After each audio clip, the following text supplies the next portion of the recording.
জয়গুরু বন্ধুরা, আমার চ্যানেলে বিউটি কিচেনে আপনাদের সবাইকে স্বাগত। আজকে আমি আপনার রান্না করে দেখাবো। এই যে দেখুন, এটা খারকোল। খারকোল নিয়ে আসছে আপনাদের দাদা বাজার থেকে, একদম টাটকা। দেখুন আমি কেটে বেছে ধুয়ে রেখেছি। এই যে খারকোলের এগুলো পাতা, এর ভিতর ডাটাও আছে। পাতা ডাটা সব সহ এভাবে ছোট ছোট করে কুচিয়ে আপনারা দেবেন। এই যে আমি কেটে বেছে ধুয়ে সুন্দর করে রেখেছি। আমি এই খারকোলে আমি দেব একটু চিংড়ি। এই যে এখানে সামান্য চিংড়ি আমি বেছে টেছে রেখেছি লবণ হলুদ দিয়ে। এবার এটাকে আমি ভাজবো। দিয়ে দেবো রসুন। আমি কড়া বসিয়ে দিয়েছি ধুয়ে, কড়া গরম হয়ে গেছে, আমি তেল দিয়ে দেবো। তো রসুন, শুকনো লঙ্কা আর কালো জিরে দিয়ে দেবো। গরম হয়ে গেছে তেল, আমি দিয়ে দিচ্ছি রসুন। আমি দিয়ে দেবো শুকনো লঙ্কা দিয়ে একটু ভেজে নেব লাল লাল করে। এভাবে একটু নেড়ে চেড়ে ভেজে নেব, যেহেতু কালো জিরে দিলে তাড়াতাড়ি পুড়ে যায়, তাই আগে রসুন আর শুকনো লঙ্কাটাকে ভেজে নিতে হবে।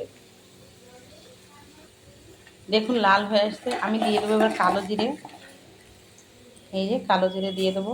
কালো জিরে বেশি দেওয়ার দরকার নেই, তাহলে তেতো ভাব হয়ে যায়, আর কালো জিরেটা কম ভাজতে হবে। এবার আমি এই রসুন, শুকনো লঙ্কা এবং কালো জিরের ভিতরে আমি দিয়ে দেব চিংড়ি মাছটা একসঙ্গে এর ভিতরে ভেজে নেব। এই যে লবণ হলুদ দিয়ে দিয়েছি, চিংড়ি মাছগুলো দিয়ে দিলাম। এবার একটু একটু ভেজে নেব। ভেজে এবার আমি এর ভিতরেই শাকটা দিয়ে দেবো। খারকোল শাকটা ধুয়ে কেটে বেছে রেখেছি, ওটা আমি এবার দিয়ে দেবো এর ভিতরে। দেখুন একটু চিংড়ি মাছ একটু ভাজা ভাজা হবে। দেখুন চিংড়ি মাছ লাল হয়েছে। এবার আমি এই যে বেছে রাখা ধুয়ে কেটে বেছে আমি এবার খারকোলটাকে দিয়ে দেবো। খারকোল শাকের ভিতরে কিন্তু আমি 4টে কাঁচা লঙ্কা দিয়ে দিয়েছি। তো এই যে এইভাবে এবার সুন্দর করে নেড়ে চেড়ে শাকটা একটু কমে আসছে, আমি এবার লবণ দিয়ে দেবো, হলুদ দিয়ে দেবো। শাক কিন্তু কমে যাবে মনে হচ্ছে অনেকটা। দেখুন কমেই এসছে শাক, কিন্তু একদম কতটাই কমে গেছে। আমি দিয়ে দেবো লবণ, আন্দাজ মতো লবণ দিয়ে দেবো। পরিমাণ মতো লবণ দিয়ে দেবো। এবার নেড়ে চেড়ে আমি ঢেকে দেবো। না ঢাকলে ডাটাগুলো সিদ্ধ না হলে কিন্তু বাটা হবে না, সে মিক্সিতেই হোক আর শিলে বাটাই হোক। তো এই যে দেখুন আমি ঢেকে দেবো।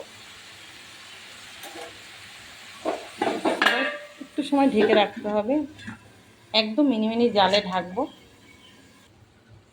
দেখুন সিদ্ধ কিন্তু হয়ে গেছে এবং কমে গেছে, পুরো ডাটাই দেবো লেগে। এবার আমি নেড়ে ছেড়ে এই যে এই জল ভাবটাকে টানিয়ে ফেলবো। জল ভাব টানাতে টানাতে ভাজাও হয়ে যাবে।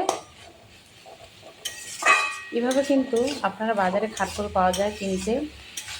এই খারকোলটা কিনে আমি যেভাবে দেখাচ্ছি এভাবে আপনারা বেটে দেখবেন, বেটে খেয়ে দেখবেন, ভীষণ ভালো লাগে খারকোল বাটা খেতে।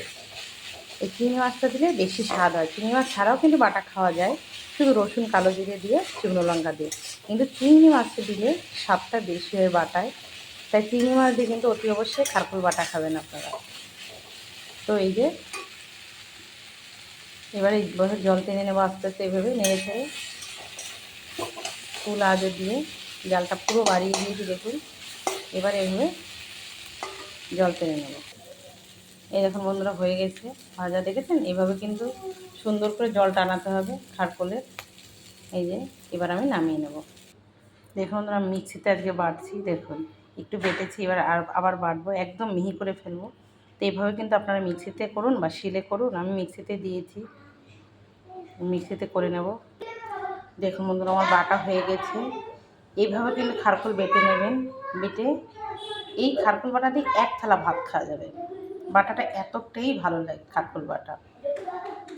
তো আমার এই রেসিপিটা যদি ভালো লেগে থাকে তাহলে please please please like, share, comment করতে কিন্তু ভুল করবেন না, আর সাবস্ক্রাইবটা করে দেবেন। জয় গুরু।